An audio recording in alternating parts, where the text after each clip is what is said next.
যারা মদ খায়, মদ মানে কি? যারা নেশার সাথে যারা জড়িত, সে যত বড় কিছু হোক, যত মর্যাদার হোক, আপনি নেশার সাথে জড়িত, আপনি নেশা খান, নেশা বিক্রি করেন, নেশার সাথে কোনোভাবে জড়িত, আপনার জন্য আল্লাহ রাসূল বলতেছেন জান্নাতের দরজা তোমার জন্য বন্ধ। আছে কিনা সমাজে?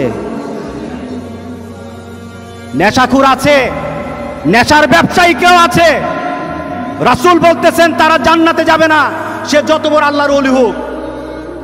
এরপর রাসূল সাল্লাল্লাহু আলাইহি সাল্লাম বলতেছেন আলাক, যে মা বাবার অবাধ্য সন্তান আছে কিনা সমাজে, জান্নাতে যাবে না। সে বড় হুজুর কিন্তু মা বাবার সাথে খারাপ ব্যবহার করেছে। সে বড় দাতা, মা বাবার সাথে খারাপ ব্যবহার করেছে। রাসূল সাল্লাল্লাহু আলাইহি সাল্লাম বলতেছেন তার জন্য জান্নাতের দরজাটা বন্ধ থাকবে, জান্নাতে সে যেতে পারবে না, জান্নাতে যেতে পারবে না। বিশ্বাস হয় কিনা বলেন? কেন বিশ্বাস হবে? জান্নাতটা সত্য, সত্য না? দুজক সত্য, কোরআন সত্য, মুহাম্মদ সাল্লাল্লাহু আলাইহি সাল্লামের কথা সত্য।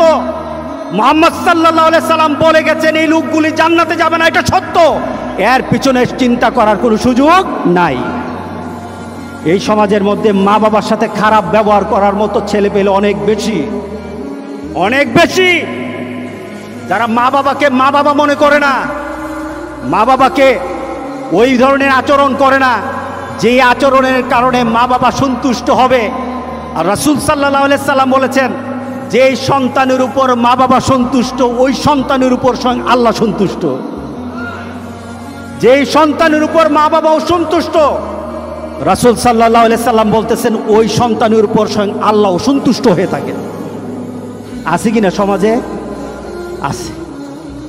আহারে, মা বাবার চেহারা, আমরা মা বাবার মুখে হাসি ফুটে না, মা বাবার মুখে হাসি ফুটায় না। ছেলে বিদেশে থাকে, মা বাবার মুখে হাসি ফুটাতে পারে না। ছেলে ভালো চাকরি করে, মা বাবার মুখে হাসি ফুটাতে পারে।